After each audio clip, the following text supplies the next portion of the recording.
Bien, hermanos, luego de esta pausa que hemos tenido, 18, ¿cierto? Donde hablamos de nuestra ciudadanía, celebramos eh, nuestra independencia y otros temas que hemos tocado, volvemos ahora al libro de Corintios.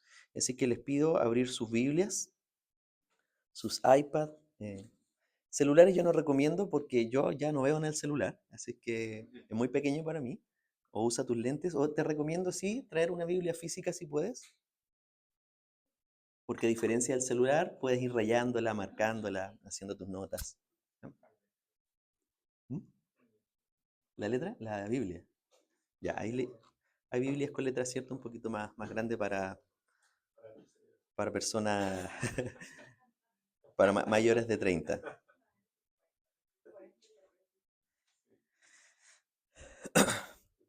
Mira, estamos terminando una larga sección, hermanos, de lo que han sido los dones. Imagínate, hemos visto 3 completos capítulos, 12, 13 y 14, que era la última parte del capítulo 14 en donde hemos visto estos regalos de Dios para nuestras vidas, estos regalos extraordinarios que Dios ha puesto en sus hijos, como por ejemplo de sabiduría, don de fe, de conocimiento espiritual, de profecía o enseñanza, de servicio, de administración, de evangelismo, de pastor maestro, etcétera. Vimos todo un listado de dones y animamos a cada uno de ustedes, hermanos, a ir explorando y descubriendo los dones que Dios ha puesto en ti. Porque si eres hijo del Señor, sí o sí Dios ha puesto regalos en ti, para que tú los implementes para la edificación del cuerpo de Cristo. No para que te los guardes para ti, sino para que los implementes, los ejecutes, los administres para el engrandecimiento del Evangelio. Entonces, todos estos dones de qué nos ha hablado, si pudiéramos resumirlo en solo una frase importante, es la diversidad que hay, ¿cierto? En todos nosotros. Porque es imposible que todos seamos iguales y que todos tengamos los mismos dones, ¿cierto? Hay diversidad. De ahí que llegamos a la conclusión de que el hablar en lenguas no podría ser, ¿cierto?, el símbolo o la señal del Espíritu Santo, porque significaría que cada uno, todos, tendríamos que hablar en lenguas, y la palabra nos está hablando precisamente lo contrario. Somos un cuerpo. Uno es el pie, ¿cierto? Está más escondido dentro del zapato, hace cosas quizás que no se ven, pero las hace para el Señor. Otro es brazo, otro es cabeza, etcétera. Bien, pero a pesar de esa diversidad hay un hermoso misterio en esta palabra que hemos visto, que a pesar de ello hay una unidad. Dice que todos somos cuerpo y que Cristo es nuestra cabeza. Finalmente, Cristo lo que hace es permitir que todos nosotros, ¿cierto?, diversos, pero podamos pertenecer a una persona, a una unidad, ¿cierto?, que es la iglesia y es el cuerpo de Cristo. Entonces, eso vimos como contexto, luego vimos, ¿cierto?, que Pablo nos dijo que aún había un camino que era más excelente, vimos los dones, pero el amor dice que era aún más excelente, ¿cierto? ¿Significaba que los dones no lo son? Por supuesto que no, pero él habla de que ustedes, corintios, les dice, ¿cierto?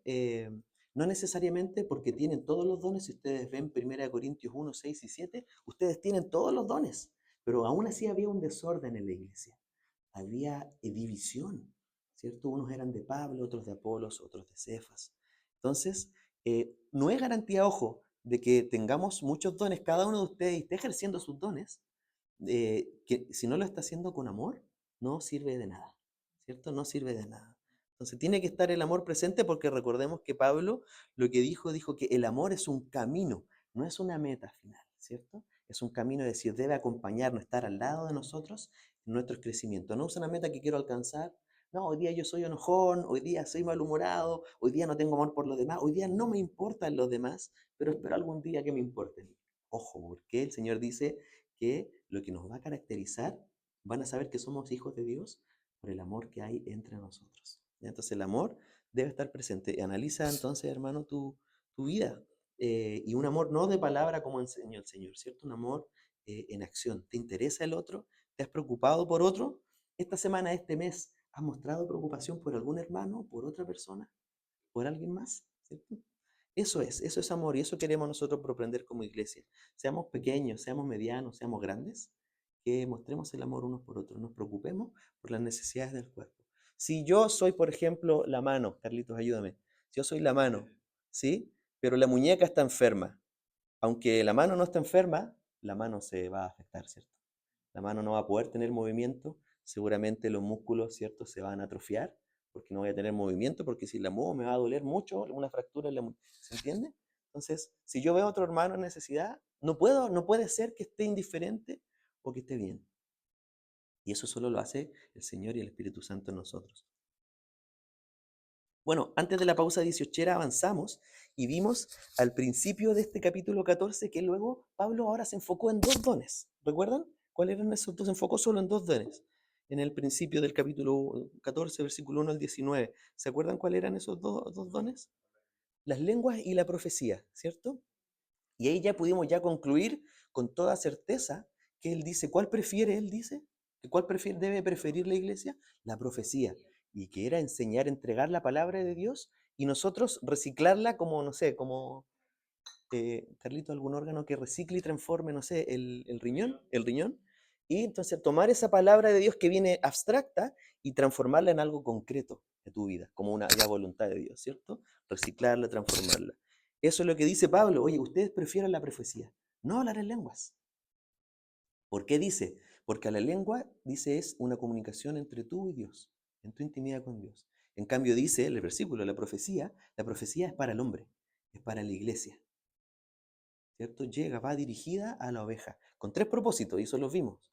Edificar, consolar y exhortar a veces. Tironcito de orejas también, ¿cierto? Lo vimos. Y vimos un ejemplo de cada una de esos propósitos de la palabra, como decía Sol, ¿cierto? La palabra penetra, ¿cierto? Discierne, ingresa adentro de lo que le importa a Dios, el corazón del hombre. El corazón del hombre. Bien, entonces ahora, luego de haber visto eso, Pablo se gira a otro tema, ¿ya? Desde el versículo 20 al 40, que es lo que nos queda de capítulo, ahora gira de tema, ¿ya? Y empieza a hablar unos que dicen que es de uno de los temas más polémicos de la Carta de los Corintios, ¿ya? Que es el tema de la mujer en la congregación, ¿ya? Es un tema que menciona. Entonces dicen algunos que es el tema, uno de los temas más polémicos, y otros dicen no solo de Corintios, sino de todas las cartas de Pablo, y otros dicen que el tema más polémico del Nuevo Testamento. Así que como es tan polémico, lo vamos a saltar y vamos a abrir nuestra Biblia en Corintios 15. Ya no vamos a saltar ese tema. No, no, mentira. No, no, no. ¿Me creyeron? No, no.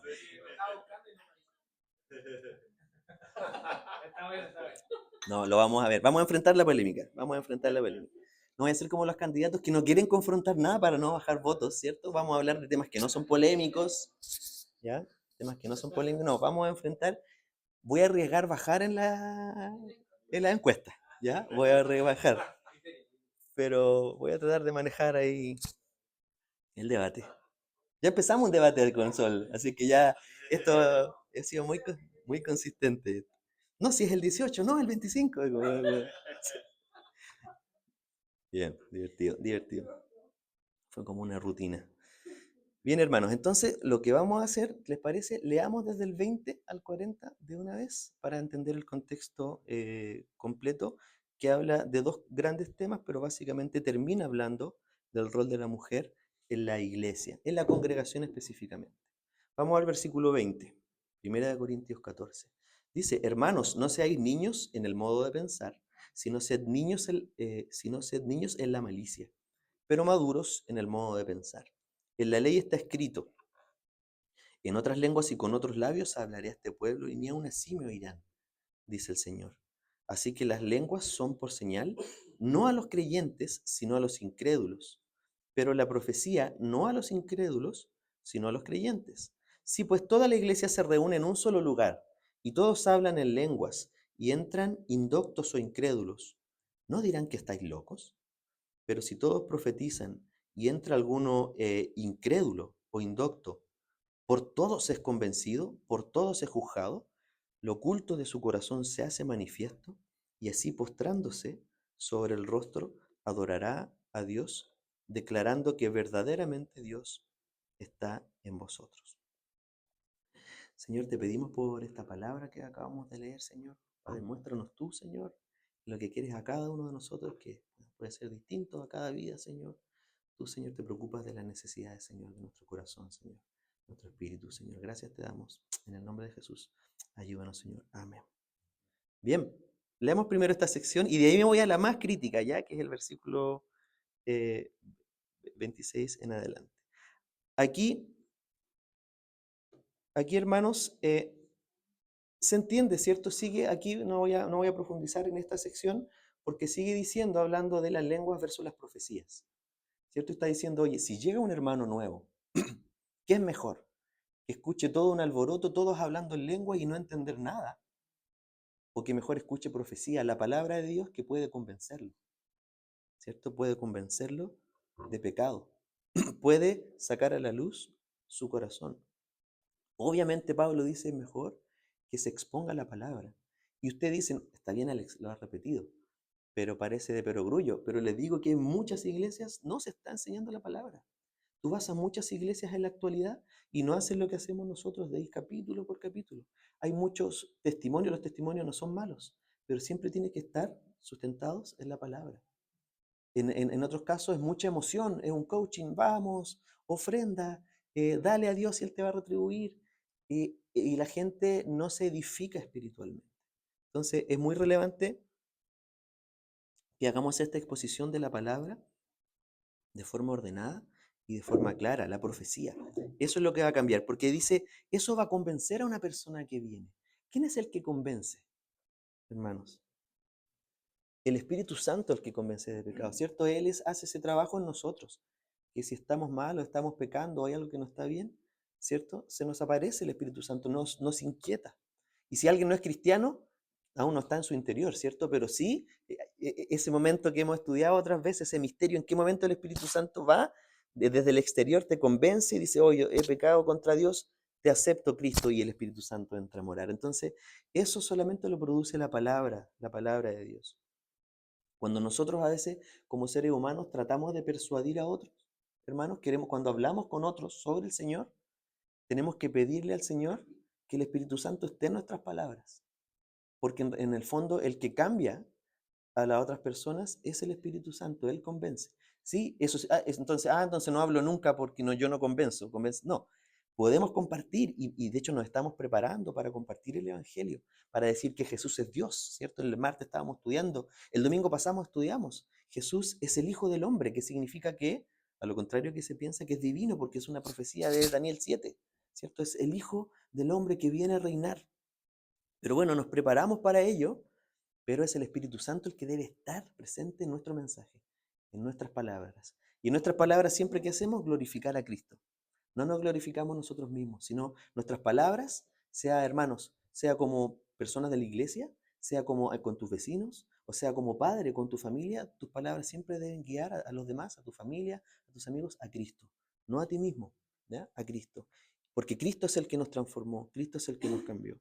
Y aquí dice, hermanos, dice que puede salir, de hecho, dice el versículo 24, dice, incluso lo oculto de su corazón, de esta persona que llega, ¿cierto? De nosotros, se hace manifiesto. Y así postrándose va a adorar a esta persona a Dios, declarando verdaderamente que Dios está en vosotros, en vosotros. Entonces, ¿qué es esto de que lo oculto de su corazón se hace manifiesto, hermanos? Una persona que escucha la palabra. No es necesariamente que a viva voz dentro de la congregación se diga algo a gritos. No, significa que el Señor a veces habla a tu corazón y esto que está oculto, que ni siquiera tú entiendes, te es manifiesto en un momento. Hoy, en realidad, está mal como estoy obrando. Se hace manifiesto el pecado de tu corazón. Lo engañoso, vimos el martes, Jeremías, el corazón es engañoso. Hoy día, ¿qué te dicen las redes? ¿Qué le dicen a nuestros jóvenes? Que hablábamos el martes, no sé, no recuerdo con quién, pero cada día el mundo está lavando el cerebro de nuestros jóvenes. El mundo le dice, sigue tu corazón. Siempre escuchas eso, sigue tu corazón. Y a los adultos también lo que debe hacer es seguir tu corazón, sigue tus instintos. Y la Biblia nos enseña que seguir eso nos lleva a la muerte porque el corazón es engañoso. Entonces, totalmente contrario a lo que enseña la palabra. Em, Imagínate cuando estamos escuchando una palabra eh, y Jesús enseñó a sus discípulos diciendo, no seáis como estos fariseos, que les encanta ser vistos, predicar en las plazas, orar en las catedrales, pero no, tú anda en lo secreto y ahí adora al Señor. Entonces cuando escuchamos esa palabra decimos, ¡oh, Señor! examino mi corazón y digo, Señor, a veces me doy cuenta que en mi vida o en la iglesia hago cosas para ser visto, no para honrarte a ti. Y eso a veces se ha cristalizado en mi corazón y porque a lo mejor soy inseguro y quiero que el resto me vea y me valide y me acepte. Y termino haciendo algo por un motivo que parece ser medio válido, pero que no es el motivo correcto. Entonces las cosas debemos hacerlo para el Señor. Lo mismo en la iglesia, no solo en la iglesia, en nuestra vida. Si somos buenos profesionales, lo hacemos para glorificar a Dios. Si somos buenos padres o somos buenos profesores aquí o buenos en lo que sea que hagamos es para el Señor, no para ser vistos, como enseñó el Señor. O cuando Jesús dijo, oye, ama a Dios con todas tus fuerzas y con toda tu mente. Entonces viene esa palabra y sale a flote de tu corazón. No estoy amando al Señor. Estoy poniendo otras cosas antes. Estoy poniendo mi carrera, mis privilegios, mi bienestar, mi esposo, mi familia. Y es fuerte, pero el Señor dice en el Evangelio, si tú no estás dispuesto a dejar a padre o madre, y a eso se refiere a las prioridades, no es que abandonemos a nuestros abuelitos, dejemos a nuestros padres de lado, que se mueran de hambre, no. Pero si la prioridad en tu vida número uno no es Dios, entonces, no puede ser mi seguidor. Y el Señor que busca, no solo hijos, busca discípulos, seguidores.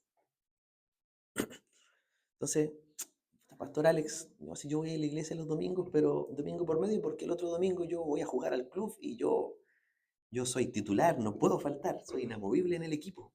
Así es que, pero yo voy a estar aquí domingo por medio porque yo, soy indispensable, hago todos los goles en el equipo. Hay un problema de prioridades, ¿cierto? Ahí, ¿cierto? Anda a jugar fútbol los sábados. Es distinto cuando tenemos que trabajar, cuando tenemos responsabilidad ineludible, ¿cierto? Por supuesto, eso no se discute. Pero más bien llevémonos a inspeccionar nuestro corazón y ver cuáles son nuestras prioridades, que debe ser el Señor. Bueno, ahora desde el versículo vamos al tema que ya me hace poco ponerme tenso, nervioso, pero bueno, vamos a tener que leerlo. Eh,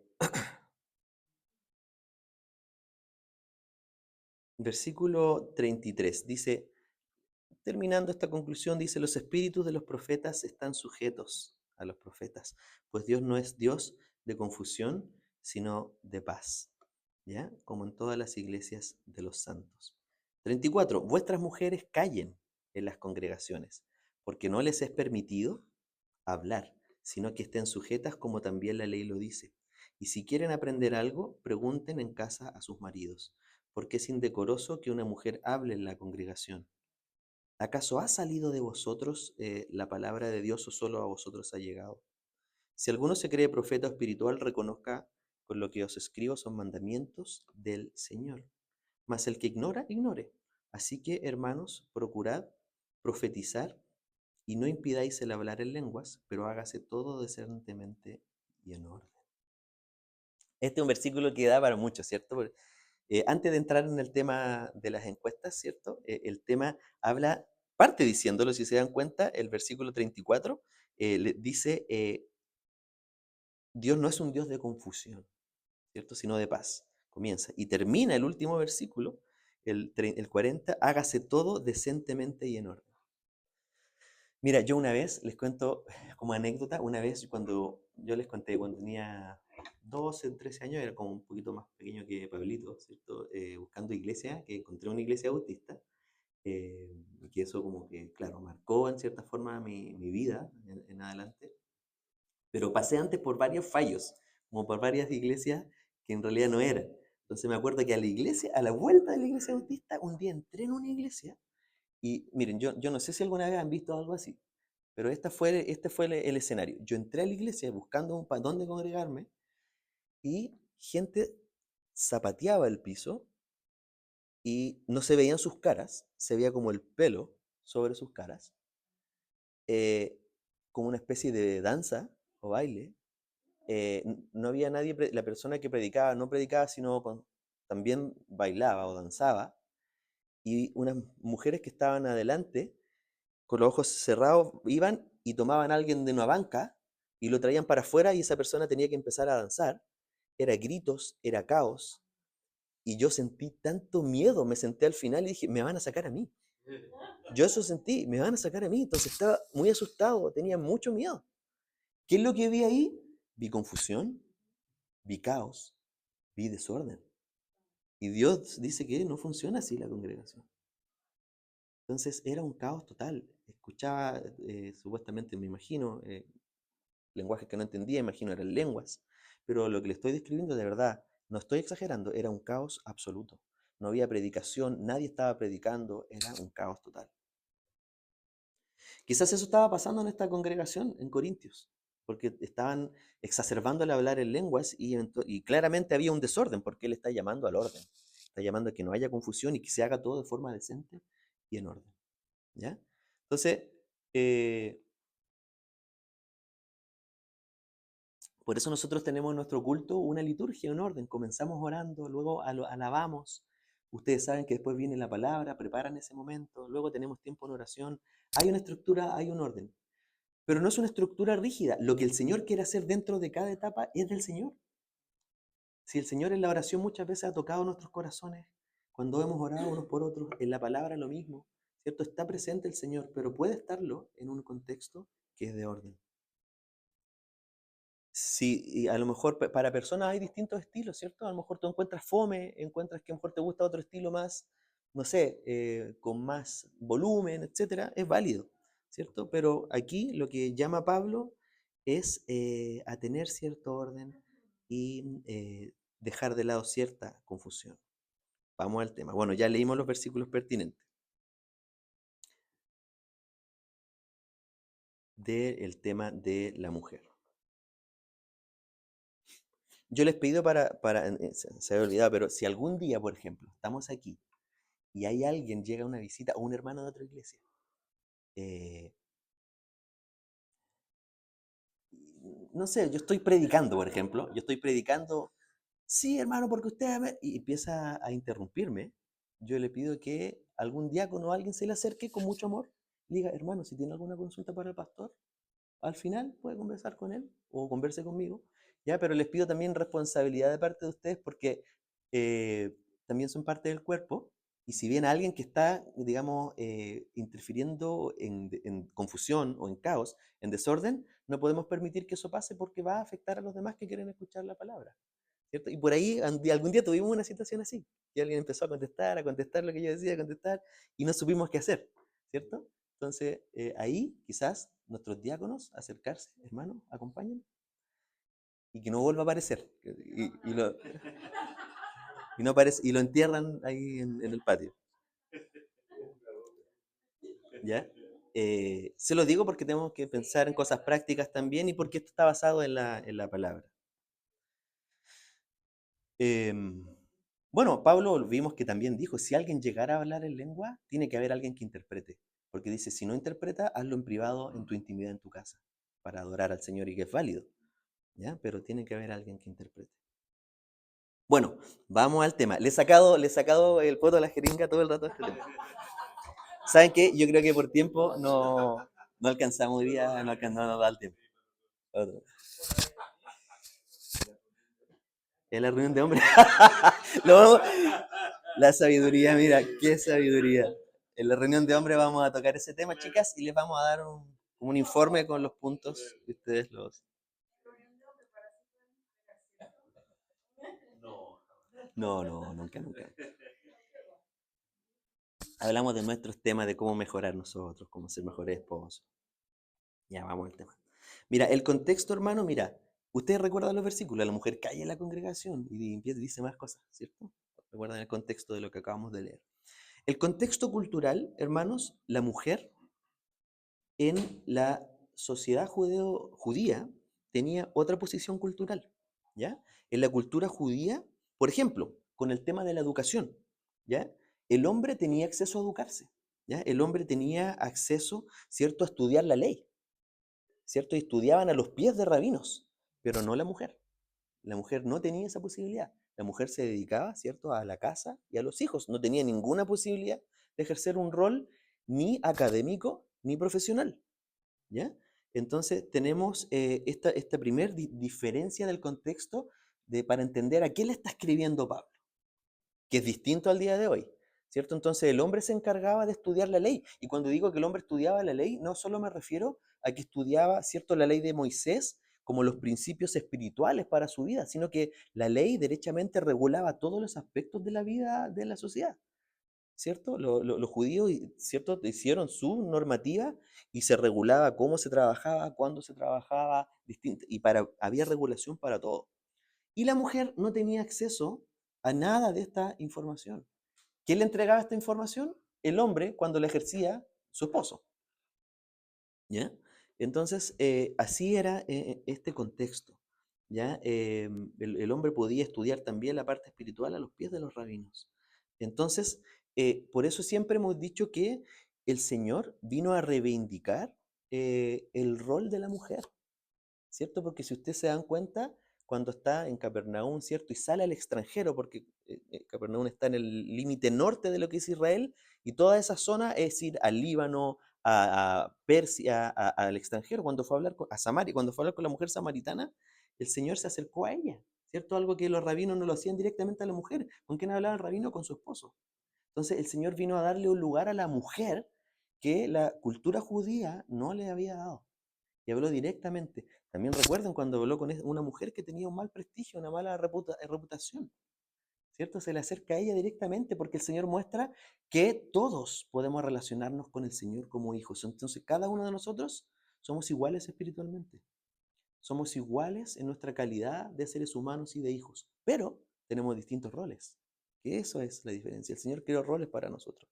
Pero a la mujer, ¿cierto? A la mujer pecadora, a esta mujer prostituta le dice, oye, ni yo te juzgo, ni yo te condeno. Pero hay una parte B. ¿Cuál es la parte B que le dice? Luego de decirle, oye, te amo, no te juzgo. Vete, pero no peques más. Ahí está el balance, hermanos, porque muchas veces a nosotros nos gustan como que, el pastor me trata bien, me dice que Dios me ama, Dios me cuida, pero a veces el Señor también te dice, oye, pero esto, no continúes haciendo esto, no peques más. Entonces ahí está el balance entre el amor de Dios, ¿cierto? Y su justicia, ¿cierto? No debemos seguir pecando cuando el Señor nos exhorta. Entonces, el Señor vino a reivindicar este rol de la mujer. En ese contexto, entonces, Pablo escribe estas cosas. Mira, el rol de la mujer está también en Efesios 5. Me gustaría que lo leyéramos porque tiene mucho que ver con este pasaje. Mira, Efesios 5, 21 y siguientes.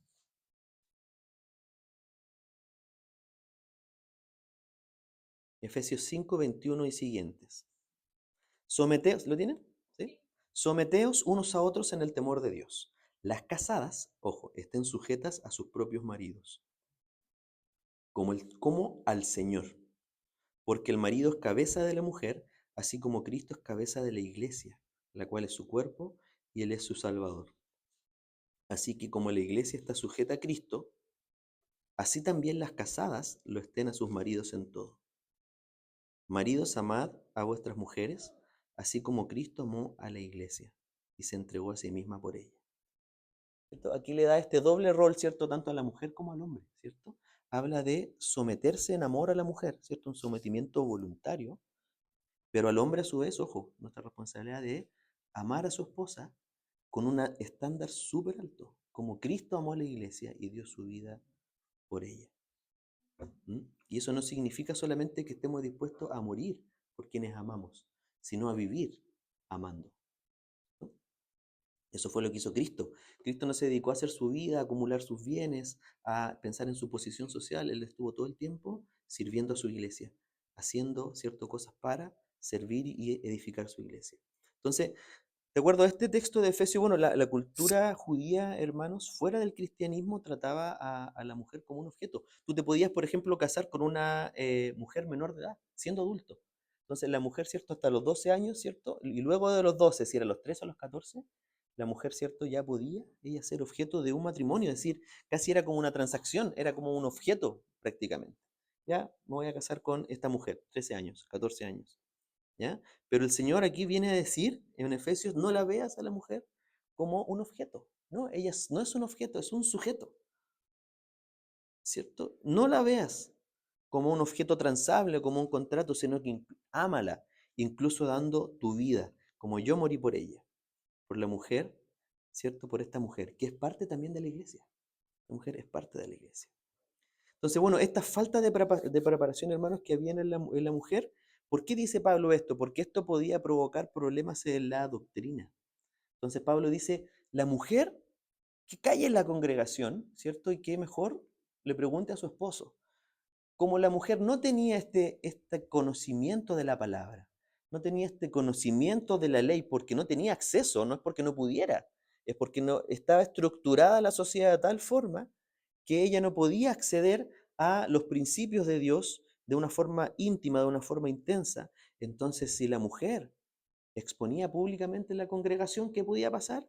Podía haber problemas con la doctrina y se podía enseñar falsa doctrina, solo por un tema de desconocimiento, no por capacidad. Pensemos que en este momento, en el primer siglo, los hombres de la iglesia estaban, ¿cierto?, recibiendo por primera vez, ellos conocían el hombre, ¿cierto? El hombre de la iglesia de Corinto conocía la ley, ¿cierto? Conocía los que habían sido judíos, conocían el antiguo pacto, la ley de Moisés, pero estaban recibiendo todo este nuevo pacto basado en Jesús. Entonces era como retransformar todo lo que les habían enseñado de niños, que había que cumplir los 10 mandamientos, que había que guardar el sábado, entender que eso no era necesario, sino que solamente fue un instrumento para mostrar que el hombre era pecador y que por sí mismo no podía y que necesitaba de Cristo, y que ahora el nuevo pacto no está basado en las obras, sino en la fe en Cristo. Entonces, ya para el hombre era toda una nueva influencia que tenía que, con el bagaje que tenía de conocimiento, reinterpretar, que era mejor entonces que el hombre le enseñara en la casa a su mujer. No es más que eso. Entonces, ¿con esto estoy ganando votos o no? ¿Sí? ¿Sí? Porque, pero, no, pero lo estoy diciendo porque es la verdad. Es la verdad. No es que la mujer haya sido inferior, sino que no tenía esa posibilidad. Entonces, una mayor comprensión entonces del hombre de este tránsito al nuevo pacto. En cambio, hoy la mujer, ustedes saben, ¿cierto? Ustedes saben lo que es el antiguo pacto, hemos estudiado la ley, saben lo que es Cristo y su obra. Ustedes pueden compartir con otros, ¿cierto? Pueden ir donde otras mujeres, ¿cierto? Compartir de estas verdades del Evangelio, ¿ya? Pero por eso no es nada contra la mujer. ¿Somos iguales espiritualmente, hermanos? Iguales, solo que tenemos roles distintos. Mira, en Primera de Timoteo, capítulo 2, profundiza Pablo en otra carta esto mismo que está hablando aquí.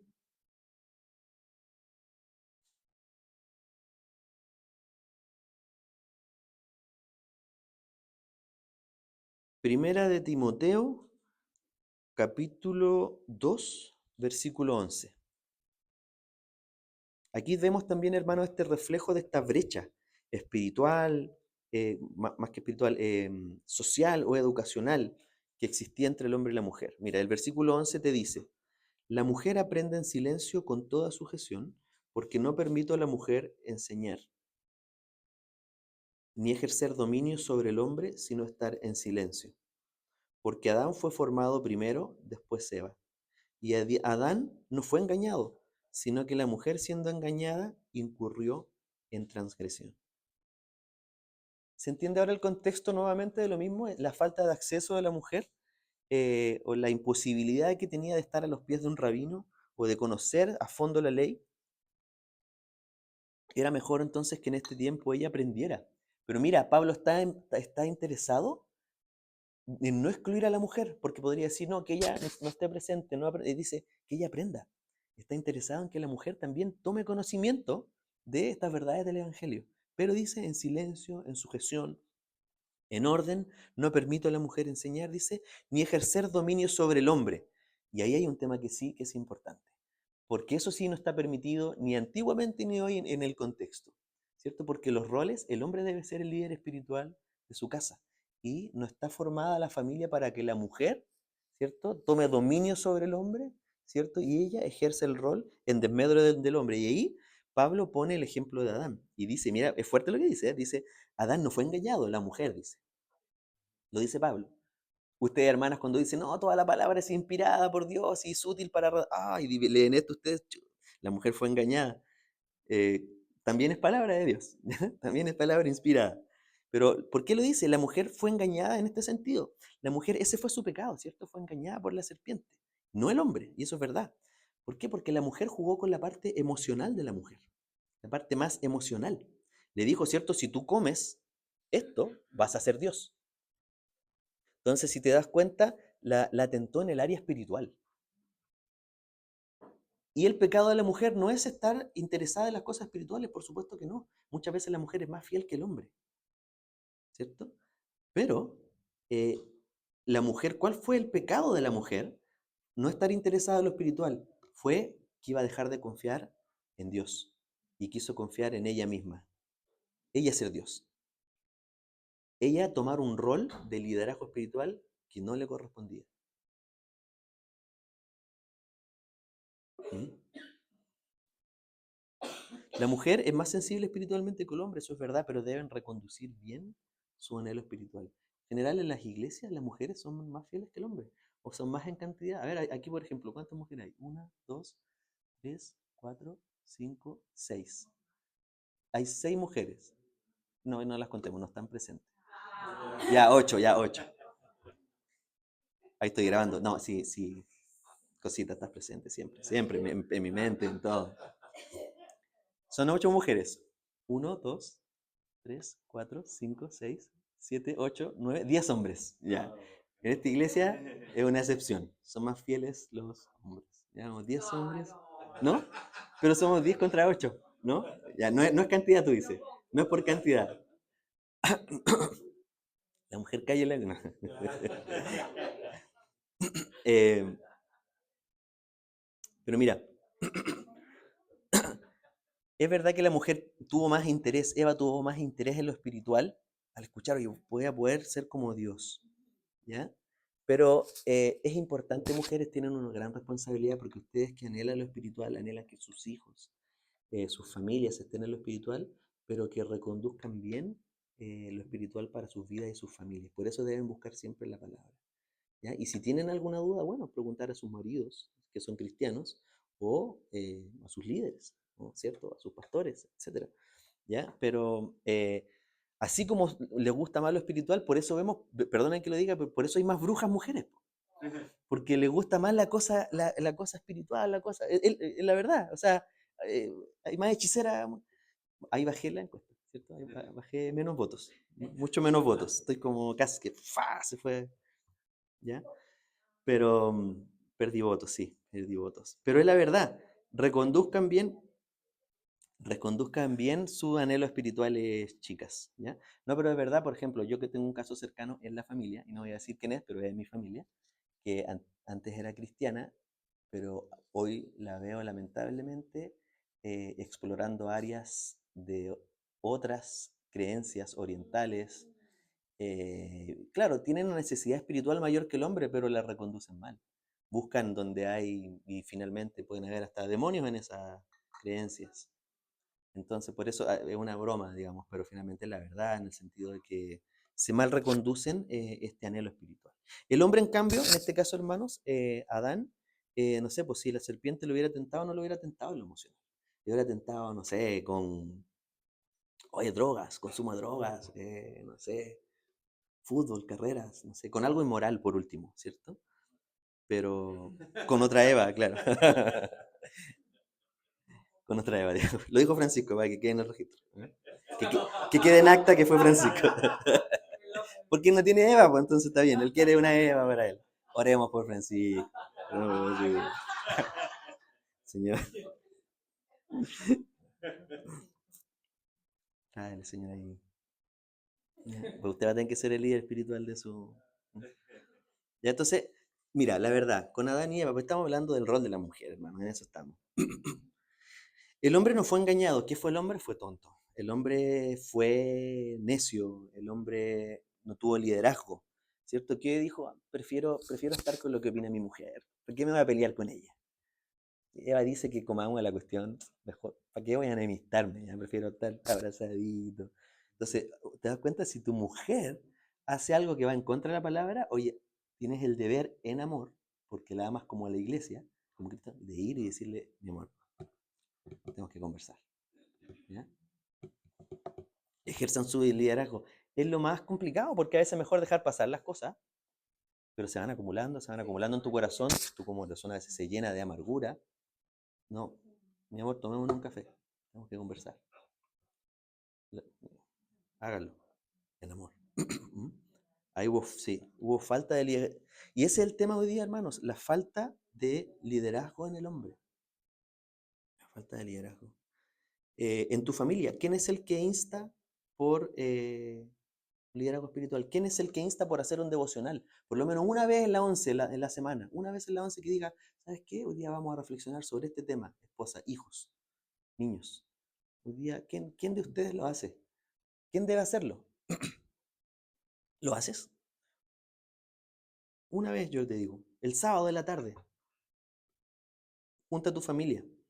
¿Ya? Los principios espirituales parten en casa. Entonces, ¿quién lo hace? Si no es nadie, no lo estás haciendo en tu familia, está mal. Si es la mujer, muchas veces es la mujer, es porque suple un lugar que el hombre no está realizando. Pero es el hombre el llamado a ser el líder espiritual y amar a su esposa a través de enseñarle en amor la palabra. Entonces, hombres, ¿por qué no tienes iniciativa? ¿Por qué no lo estás haciendo? Entonces, estamos tomando decisiones en la vida, estamos tomando decisiones importantes, pero no estamos cumpliendo, ¿cierto?, con lo mínimo, que es guiar a nuestra familia como líderes espirituales. Te lo dejo como inquietud, porque es algo que a todos, nadie nos exime, a todos nos incluye esta responsabilidad. Entonces, la pregunta es, ¿tiene prohibido entonces la mujer hablar en la iglesia? No, no, mira, Pablo había dicho, si te fijas, aquí estamos en el capítulo 14, pero si retrocedemos 3 capítulos y vamos a 1 Corintios 11, versículo 2, mira lo que dijo Pablo, que la mujer podía hablar, no se contradice, dice, versículo 2 dice, os alabo hermanos, 1 Corintios 11, 2, os alabo hermanos porque en todo os acordáis de mí y retenéis las instrucciones tal como os las entregué. Pero quiero que sepáis que Cristo es la cabeza de todo varón y el varón es la cabeza de la mujer. ¿Ven? Y Dios la cabeza de Cristo. Dice, todo varón que ora o profetiza con la cabeza cubierta afrenta su cabeza. Mira, 5. Pero toda mujer que ora o profetiza con la cabeza descubierta afrenta su cabeza, porque lo mismo es que si se hubiera rapado. ¿Te acuerdas cuando enseñamos hace unos capítulos atrás que en esa época en Corintio la mujer prostituta del templo se caracterizaba porque se rapaba, ¿cierto? Entonces por eso dice, si la mujer tiene el pelo corto, no se deja el pelo largo, va a ser confundida con esa mujer. Ese era el contexto de por qué dice, mujeres usen el pelo largo, déjense su cabellera. Pero ojo, también notemos este punto que está permitiendo a la mujer orar o profetizar en público. Está diciendo, si la mujer ora o profetiza en la iglesia, en Corintios, de hecho es para los mismos corintios, hágalo, dice, con el rostro cubierto. Habla después del velo, ¿se acuerdan? Que el velo simula el pelo largo, etc. Entonces, ¿cómo podría estar diciendo la mujer no puede hablar en este capítulo que estamos viendo ahora, si anteriormente dijo la mujer puede orar o puede entregar la palabra, ¿cierto? Pero hágalo decentemente con un velo. Entonces vamos acotando la correcta interpretación. ¿Se dan cuenta, hermanos, ahí que dos cosas que veo importantes en este texto? Primero, ¿se dan cuenta lo importante que estudiemos versículo por versículo, capítulo tras capítulo? Porque la palabra se va interpretando a sí misma. Ahora que estamos viendo el capítulo 14, lo podemos entender solo si volvemos al capítulo 11 que estudiamos, en donde el mismo Pablo dice que la mujer puede orar en público en la iglesia y que puede entregar la palabra. En cambio, si yo eligiera este tema aislado para atacar a la mujer, yo podría elegir este texto con un pastor machista y decir, oye, la mujer no puede hablar, no sé, tengo algún problema con alguna mujer y lo aprovecho, oye, no puedes hablar, poner el pie encima. Me impide hacer eso. Solange me dice, no, nuestro debate fue en amor, querida, no te preocupes, porque me mira así como, yo, no. ¿Te das cuenta? Entonces es tan importante que estudiemos de esta forma la palabra, capítulo tras capítulo. Y ojalá algún día, hermanos, si Dios nos los permite, cuántos años nos quedan antes que el Señor venga, antes que hagamos su presencia, poder estudiar toda la palabra completa, ¿cierto? Vamos a seguir con un evangelio después, pero probablemente. Pero todo, o al menos todo el Nuevo Testamento y el Antiguo Testamento. Y lo otro importante, mira el versículo 3, dice que el varón es cabeza de la mujer, lo vuelve a repetir. Mira, te voy a mostrar la siguiente ilustración. Mírame, imagínate que tú me ves y yo estoy así, mira, estoy con mis manos y estoy así, golpeándome la cabeza. Cuando la mujer no se somete al hombre, cuando la mujer no respeta a su hombre, no lo ve como el líder espiritual, es como que si el cuerpo, está diciendo, la mujer es el cuerpo y el hombre la cabeza, es como que el cuerpo se golpeara a sí mismo. Este es el hombre, dice la palabra. Este es el hombre en tu familia. Entonces, si la mujer está siempre combativa, siempre belicosa, siempre en contra, es como que el cuerpo se pegara en su cabeza. ¿Entiende la ilustración? Ya, quédense con esa ilustración entonces. Pero no quiero hablar en contra de la mujer, ya no es mi intención, porque no es la intención de Pablo, pero sí hay roles que debemos cumplir para que esto funcione de buena manera. ¿Ya? Eh, el contexto entonces, y el contexto final, para terminar un tercer y último acercamiento ya al área chica. Aquí Pablo, entendiendo hay un contexto cultural de falta de educación, o de acceso más bien a la educación social. Segundo, entendiendo que la mujer tiene un rol en la familia de someterse al hombre en amor y el hombre de amarla.